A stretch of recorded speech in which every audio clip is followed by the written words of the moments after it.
स्वागत है आप सभी का आपके अपने परिवार गोल्डन अपॉर्चुनिटी क्लासेस में। हम लोगों को आज मौर्य वंश पढ़ना है और मौर्य वंश के पहले हम लोग जो पढ़े थे वो क्या था, हमारा नंद वंश था। तो नंद वंश में ही जो अंतिम शासक था घनानंद, उसकी हत्या करके चंद्रगुप्त मौर्य क्या करता है, मौर्य वंश की स्थापना करता है। तो आज का जो हमारा टॉपिक होगा वो क्या होगा, मौर्य वंश होगा। तो मौर्य वंश का संस्थापक कौन था, चंद्रगुप्त मौर्य था। चंद्रगुप्त मौर्य ने घनानंद की हत्या की और खुद क्या करता है, मौर्य वंश की स्थापना करता है। अब जो मौर्य वंश की स्थापना करने में इसकी जो मदद की थी वो किसने की थी, इनके गुरु थे, चाणक्य थे, जिनको इसने बाद में प्रधानमंत्री भी बना दिया था और सेनापति भी थे। माने गुरु होने के साथ साथ प्रधानमंत्री और सेनापति भी थे। जब ये राजा बन गया था उसके बाद ये दोनों पद भी इनको चाणक्य को दे दिया था। और जो चाणक्य थे इनका वास्तविक नाम क्या था, विष्णुगुप्त था। चाणक्य का वास्तविक नाम विष्णुगुप्त था। और जब चाणक्य का अपमान करता है कौन, मगध का जो शासक था घनानंद, वो क्या करता है, चाणक्य का अपमान करता है। तो उन्होंने ही वहां पे संकल्प लिया था कि मैं तुमको यहाँ से क्या करूंगा, एक योग्य शासक को बैठाऊंगा, मतलब मगध की गद्दी पे अब एक योग्य शासक को बैठाऊंगा। उसके बाद इनकी मुलाकात होती है चंद्रगुप्त मौर्य से। तो चंद्रगुप्त मौर्य को वो अपने साथ क्या कहाँ लेके जाते हैं, तक्षशिला। और तक्षशिला क्यों लेके जाते हैं, क्योंकि प्राचीन भारत में जो शिक्षा का एकमात्र केंद्र था वो क्या था, तक्षशिला विश्वविद्यालय ही था। तक्षशिला विश्वविद्यालय पड़ता कहाँ पे, पाकिस्तान में, मतलब सिंधु और झेलम नदी के बीच के जो क्षेत्र है वहां पे तक्षशिला विश्वविद्यालय पड़ता है। सिंधु नदी क्या है, भारत और पाकिस्तान के बीच सीमा बनाती है, तो वहीं पे तक्षशिला यानी कि पाकिस्तान में समझ सकते हैं कि पड़ता है। तो अपने साथ वो लेके जाते हैं तक्षशिला, और तक्षशिला विश्वविद्यालय में ही चंद्रगुप्त मौर्य को शिक्षा देते हैं। उसके बाद फिर क्या होता है, फिर वो घनानंद को पराजित करता है और आकर के मौर्य वंश की स्थापना करता है। जो तक्षशिला विश्वविद्यालय है ये प्राचीन भारत में शिक्षा का केंद्र होने के साथ साथ विश्व का सबसे प्राचीनतम विश्वविद्यालय भी है। ठीक है। उसके बाद में जो विष्णुगुप्त थे ये क्या करते हैं, एक अर्थशास्त्र नामक पुस्तक की रचना करते हैं। अब ये जो अर्थशास्त्र नामक पुस्तक है ये क्या है, अर्थशास्त्र ये विषय नहीं है जो हम लोग पढ़ते हैं। अर्थशास्त्र क्या है, ये मौर्य वंश में मतलब उस टाइम पे राजनीति कैसी थी या कानून कैसा था उस पे लिखी गई पुस्तक है। यानी अर्थशास्त्र में क्या है, कानून और विधि पे लिखी गई पुस्तक है, जिसके रचयिता कौन है, चाणक्य हैं। उसके बाद में हम लोग क्या देखेंगे, जब चंद्रगुप्त मौर्य राजा बनता है तो सबसे पहले इसने किसको जीता था, पंजाब को जीता था। पंजाब को जीतने के कारण ही इसे क्या कहा जाता है, मुक्तिदाता कहा जाता है। चंद्रगुप्त मौर्य के लिए और किन शब्दों का प्रयोग हुआ है, जैसे सेंड्रोकोटस और एंड्रोकोटस, ये दो शब्द भी किसके लिए प्रयोग किए गए हैं, चंद्रगुप्त मौर्य के लिए। और चंद्रगुप्त मौर्य को इन नामों के साथ सबसे पहले किसने जोड़ा था, विलियम जोन्स ने। ठीक है, सबसे पहले किसने जोड़ा था, विलियम जोन्स ने। किस नाम से, सेंड्रोकोटस और एंड्रोकोटस नामों से। उसके बाद में क्या होता है, चंद्रगुप्त मौर्य का युद्ध होता है किसके साथ, 305 ईसा पूर्व में क्या होता है, चंद्रगुप्त मौर्य का युद्ध होता है। किसके साथ होता है, सेल्यूकस निकेटर। चंद्रगुप्त मौर्य का सेल्यूकस निकेटर के साथ में युद्ध होता है, जिसमें सेल्यूकस निकेटर पराजित होता है, यानी चंद्रगुप्त मौर्य क्या करता है, जीत जाता है।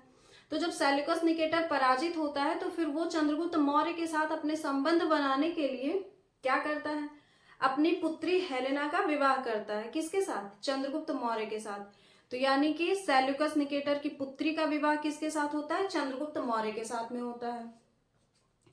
उसके बाद में फिर और क्या होता है, इसके साथ साथ में जो दक्कन का क्षेत्र था, दक्कन कहाँ पे पड़ता है, दक्कन पठार दक्षिण भारत यानी कि कर्नाटक में। तो दक्कन क्षेत्र को यानी कि दक्षिण भारत को जीतने वाला जो शासक था वो कौन था, चंद्रगुप्त मौर्य ही था।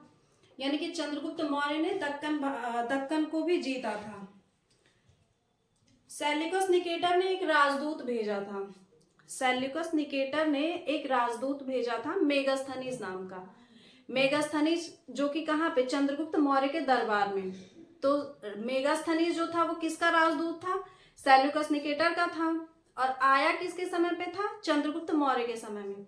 और मेगास्थनीज ही क्या करता है, इंडिका नामक पुस्तक की रचना करता है। तो पूछा गया क्वेश्चन है कि इंडिका, मेगास्थनीज ने किस पुस्तक की रचना की, या इंडिका के रचयिता कौन है, तो मेगास्थनीज है। ठीक है, इससे क्या होता है, मौर्य वंश के मतलब मौर्य वंश की जानकारी भी मिलती है, यानी मौर्य काल की जानकारी का ये भी एक स्रोत है मेगास्थनीज की इंडिका। और कौटिल्य का अर्थशास्त्र भी मौर्य वंश की जानकारी का एक स्रोत माना जाता है। और क्या होता है इस समय काल में, और क्या काम हुए थे, एक विशाख दत्त नाम के थे। विशाख दत्त ने किस पुस्तक की रचना की है, मुद्रा राक्षस। विशाख दत्त के मुद्रा राक्षस नामक पुस्तक से भी क्या होता है, मौर्य वंश की जानकारी मिलती है। तो मौर्य वंश की जानकारी के जो स्रोत हैं वो कौन कौन से हो गए, एक तो विष्णुगुप्त का जो अर्थशास्त्र है, विष्णुगुप्त या चाणक्य या कौटिल्य का अर्थशास्त्र, मेगास्थनीज की इंडिका, और विशाख दत्त का जो मुद्रा राक्षस है। ये तीनों पुस्तकें क्या है, मौर्य काल की जानकारी के स्रोत हैं, जिनमें से जो सबसे प्रामाणिक स्रोत माना जाता है वो क्या माना जाता है, जो अर्थशास्त्र पुस्तक है वो सबसे प्रामाणिक जानकारी का स्रोत माना जाता है। ठीक है, उसके बाद में फिर क्या होता है, चंद्रगुप्त मौर्य क्या करता है, सोनार गांव से तक्षशिला तक उत्तरा पथ नाम से क्या करता है, एक रास्ता या रोड बनवाता है। कहां से, सोनार गांव, जो कहां पे पड़ता है, पश्चिम बंगाल में पड़ता है। ठीक है, वहां से क्या करता है, तक्षशिला, क्योंकि तक्षशिला ही क्या करता है, ये तक्षशिला में ही इसने क्या अपनी शिक्षा दीक्षा की थी, तो अब राजा बन गया है तो भाई कुछ ना कुछ तो करेगा ही। तो ये सोनारगांव यानी बांग्लादेश से लेकर के कहां तक, तक्षशिला तक एक उत्तरापथ नाम से सड़क का निर्माण करवाता है। ठीक है, उत्तरापथ, जिसको बाद में मध्यकालीन भारत में, जब मध्यकालीन भारत में जाएंगे तो वहां पे शेरशाह सूरी आएंगे, तो उनको शेरशाह सूरी क्या करते हैं, उसको मतलब उस सड़क को पक्की सड़क बनवा देते हैं। ठीक है, उसके बाद फिर जब आधुनिक भारत में हम लोग जाएंगे तो वहां पे एक गवर्नर जनरल आता है। उस गवर्नर जनरल, बंगाल का जो गवर्नर जनरल था उसका नाम क्या था, ऑकलैंड। तो जब आधुनिक भारत में हम लोग जाएंगे तो वहां पे जो बंगाल का गवर्नर जनरल था ऑकलैंड, उसने इस सड़क का नाम क्या कर दिया था, जीटी रोड रख दिया था, यानी कि ग्रांड ट्रंक रोड। तो अगर निर्माण पूछा जाए उत्तरापथ का तो किसने करवाया था, चंद्रगुप्त मौर्य ने। लेकिन अगर पूछा जाए कि जीटी रोड का मतलब जीटी रोड किसने बनवाया था, किसके शासनकाल में, तो शेरशाह सूरी के शासनकाल में ही तो बना था, क्योंकि पक्की तो उसने ही करवाया था, नाम भले ही ऑकलैंड ने रखा हो। तो ठीक है, तो ये था जीटी रोड के बारे में। जबकि अगर उत्तरापथ पूछा जाएगा तो उसको चंद्रगुप्त मौर्य ने बनवाया था। ठीक है, उसके बाद फिर क्या होता है, ये हम जब जैन धर्म की क्लासेस पढ़ा रहे थे तो वहां पे बताए थे कि चंद्रगुप्त मौर्य क्या करते हैं, संलेखना पद्धति से अपने प्राणों का त्याग करते हैं। जब ये भद्रबाहु को वहां खोजने जाते हैं, कहाँ पे, कर्नाटक में, तो वहां पे इनको भद्रबाहु नहीं मिलते हैं, तो ये क्या करते हैं, संलेखना पद्धति से अपने प्राणों को वहीं पे कर्नाटक में चंद्रगिरी की पहाड़ी पर क्या करते हैं, अपने प्राणों का त्याग करते हैं। ये सब हम वहां जैन धर्म की क्लास में बता चुके हैं। संलेखना पद्धति क्या होता है ये भी वहां बताए हैं, कि मतलब क्या, बिना कुछ खाए पिए अपने प्राणों का त्याग करना।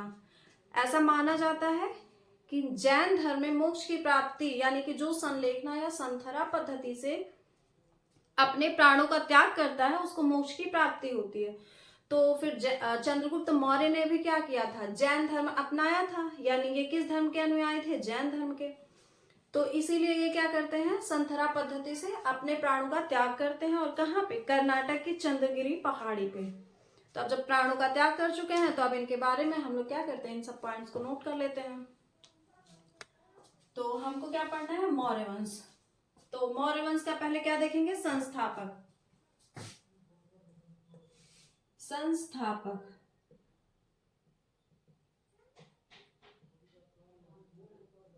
मौर्य वंश का संस्थापक कौन था, चंद्रगुप्त मौर्य। चंद्रगुप्त मौर्य। उसके बाद हमको पढ़ना किसके बारे में, चंद्रगुप्त मौर्य के बारे में पढ़ना है। चंद्रगुप्त मौर्य के बारे में हम लोग क्या पढ़ेंगे कि घनानंद को पराजित करके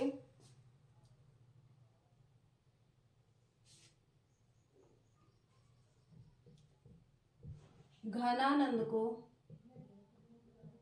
पराजित करके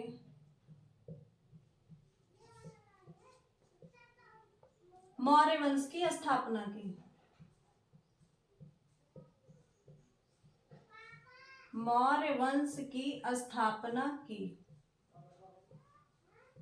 इनकी स्थापना में क्या होगा, इनके गुरु भी इनके साथ ही होंगे, यानी कि इनके गुरु कौन थे, चाणक्य थे। इनके गुरु कौन थे, चाणक्य थे। अब चाणक्य के बारे में हम लोग अभी अलग से पढ़ेंगे। जो इनके प्रधानमंत्री भी थे, और कौन थे, सेनापति।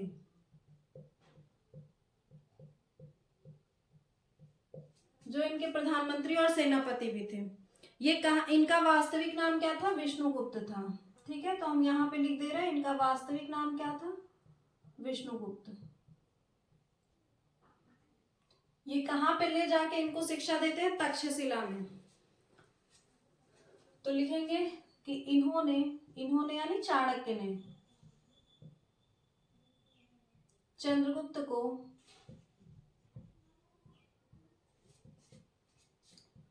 तक्षशिला में शिक्षा दिया था।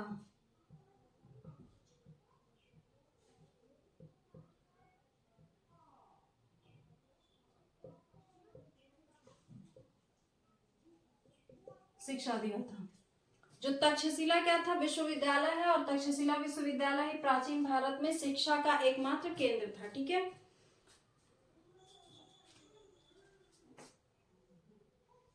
प्राचीन भारत में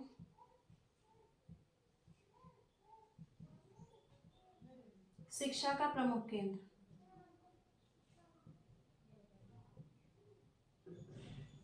प्राचीन भारत में शिक्षा का जो प्रमुख केंद्र था वो क्या था, तक्षशिला था। ठीक है, उसके बाद में क्या, सबसे पहले इन्होंने किसको जीता था, पंजाब को जीता था। ठीक है, इसने सर्वप्रथम पंजाब को जीता था।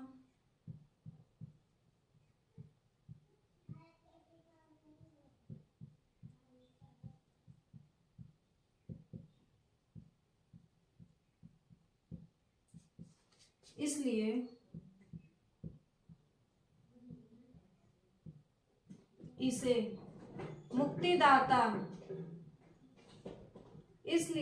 मुक्तिदाता भी कहा जाता है।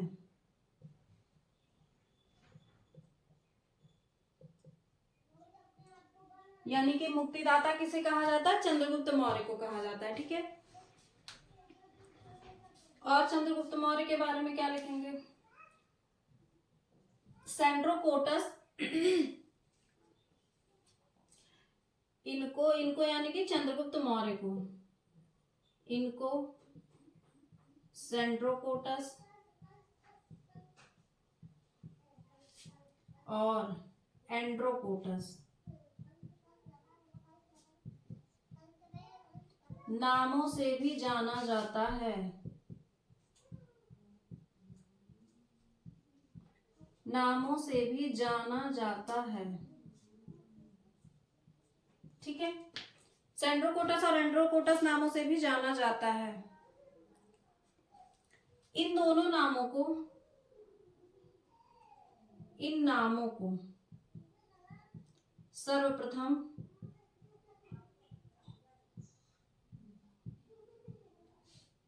विलियम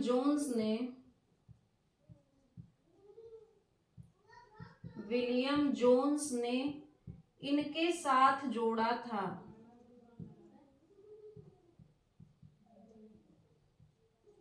इनके साथ जोड़ा था, किनके साथ, चंद्रगुप्त मौर्य के साथ में। उसके बाद क्या होता है, 305 ईसा पूर्व में चंद्रगुप्त मौर्य का युद्ध होता है। 305 ईसा पूर्व में चंद्रगुप्त का सेल्यूकस के साथ युद्ध हुआ।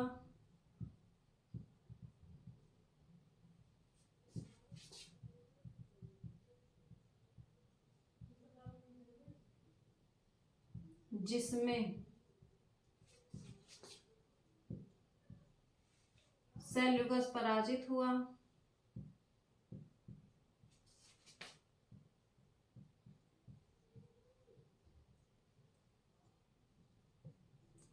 और उसने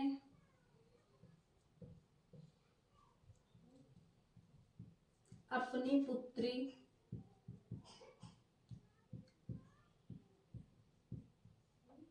हेलेना का विवाह इसके साथ कर दिया।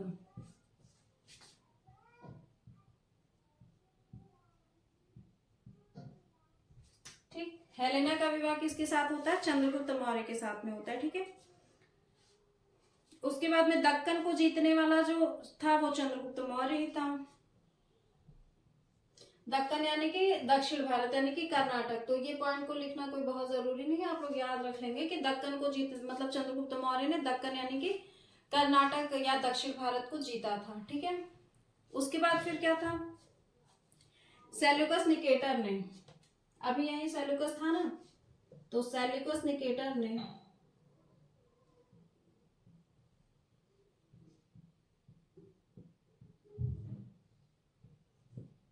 मेगास्थनीज नामक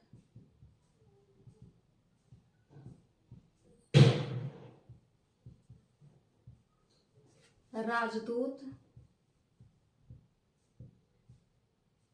चंद्रगुप्त के दरबार में भेजा था।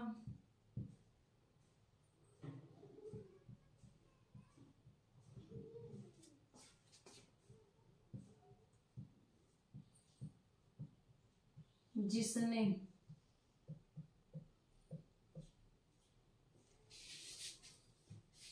इंडिका नामक पुस्तक की रचना की।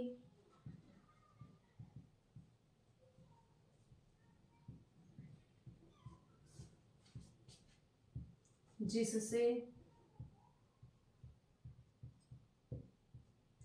मौर्य काल की जानकारी मिलती है।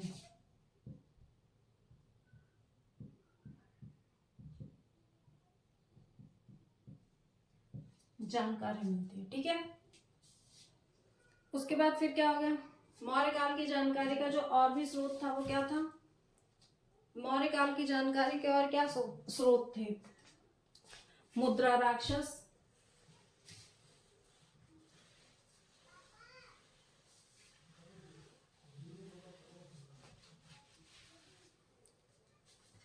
विशाखदत्त के मुद्रा राक्षस,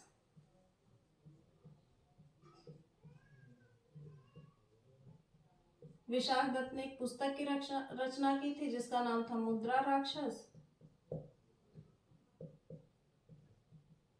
और इससे भी क्या होता है? मौर्य काल की जानकारी मिलती है।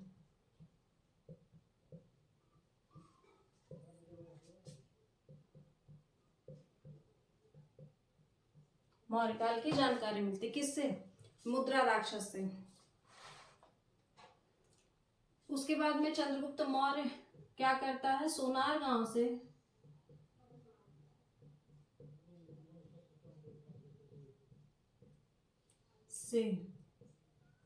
तक्षशिला तक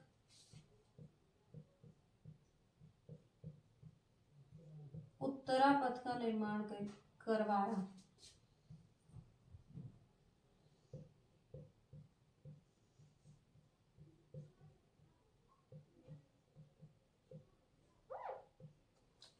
ठीक है, इसी उत्तरा पथ को क्या करते हैं? कहाँ है? यहाँ उत्तरा पथ को।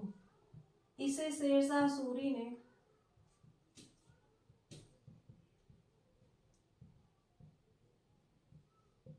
पक्की करवाई।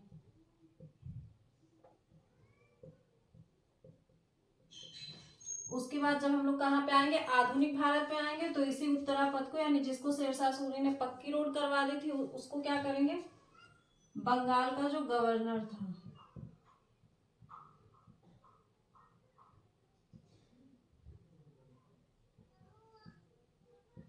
बंगाल के गवर्नर जनरल ने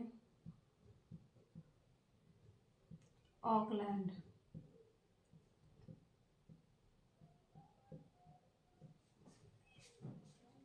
इसका नाम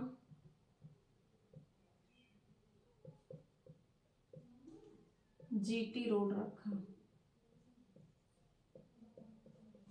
ठीक, ये क्या था? जीटी रोड की खास बात, जो शुरुआत कहाँ से होती है? चंद्रगुप्त मौर्य के समय काल से होती है। ठीक है, उसके बाद में कहाँ पे ये जाते हैं, कर्नाटक के चंद्रगिरी की पहाड़ी पे और भद्रबाहु को खोजते हुए जाते हैं। ठीक है, तो अगर पूछा जाए कि चंद्रगुप्त मौर्य की मृत्यु कहाँ पे होती है, तो कर्नाटक में होती है। ठीक है,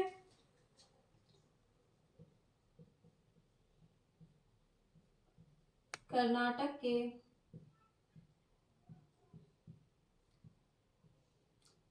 चंद्रगिरी पहाड़ी पर संलेखना पद्धति, संलेखना का ही नाम क्या है, संथरा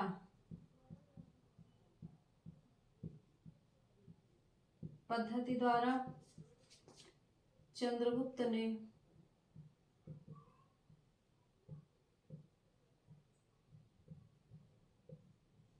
अपने प्राणों का त्याग किया।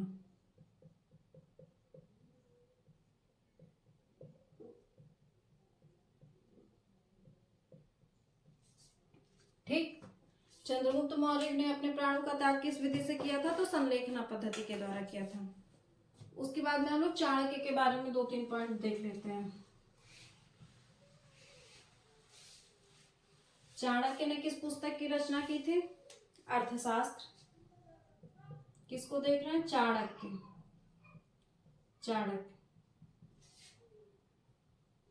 इसने अर्थशास्त्र की रचना की थी। यह अर्थशास्त्र है क्या, पुस्तक का नाम है। इसने अर्थशास्त्र की रचना की थी।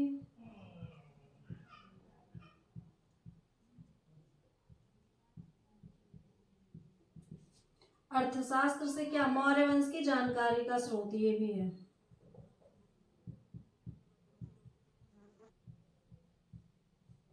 मौर्य वंश की जानकारी का ये भी स्रोत है क्या, विष्णुगुप्त या चाणक्य की अर्थशास्त्र पुस्तक। इनका जो वास्तविक नाम था वो क्या था,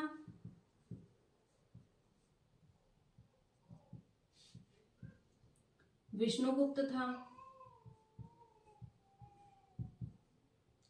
विष्णुगुप्त होने के साथ साथ चाणक्य के और भी नाम थे। इनका और नाम क्या था, इनको अजय नाम से भी जाना जाता था, कौटिल्य भी कहा जाता था, कौटिल्य। ठीक है, ये इनके कुछ अन्य नाम थे। ये जो अर्थशास्त्र है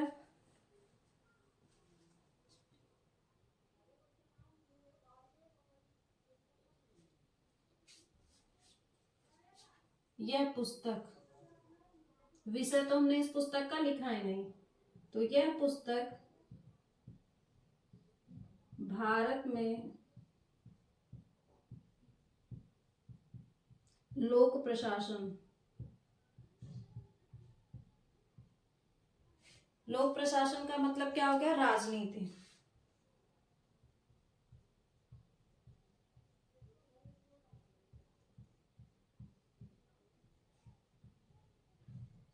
पर लिखी गई है।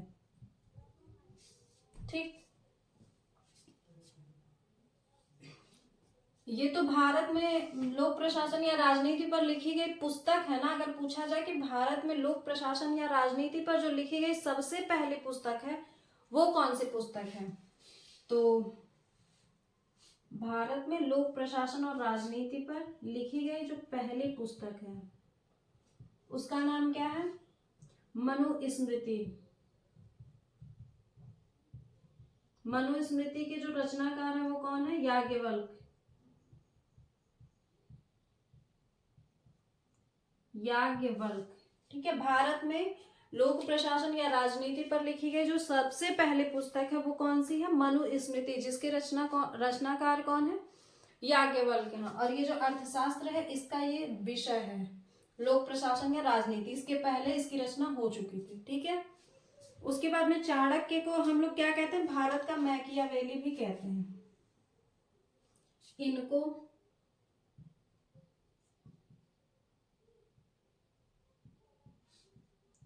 भारत का मैकियावेली भी कहा जाता है। भारत का मैकियावेली भी कहा जाता है। अब ये मैकियावेली था कौन और क्यों कहा जाता है, ठीक है, भारत का मैकियावेली तो इनको कह दिया गया, लेकिन ये मैकियावेली था कौन जिसके नाम से हम लोग चाणक्य को बुलाने लगे थे? तो ये इटली का एक राजनीतिज्ञ था। जब इन्होंने इस राजनीति नामक मतलब राजनीति पे पुस्तक की रचना की, तो फिर इनको माना गया कि इनको राजनीति की अच्छी जानकारी होगी, तो इसीलिए क्या है, कंपेयर कर दिया गया किससे? इटली के एक राजनीतिज्ञ से, जो कौन था? मैकियावेली था। इटली का एक राजनीतिज्ञ था जिसने भी एक पुस्तक की रचना की थी, उसका नाम क्या था? The Prince. तो जब इन्होंने इस मौर्य प्रशासन यानी राजनीति पे पुस्तक लिखी, तभी इनकी तुलना किससे कर दी गई? मैकियावेली से, जो कि कहाँ का रहने वाला था? इटली का। इटली का राजनीतिज्ञ था जिसने द प्रिंस नामक पुस्तक की रचना की थी।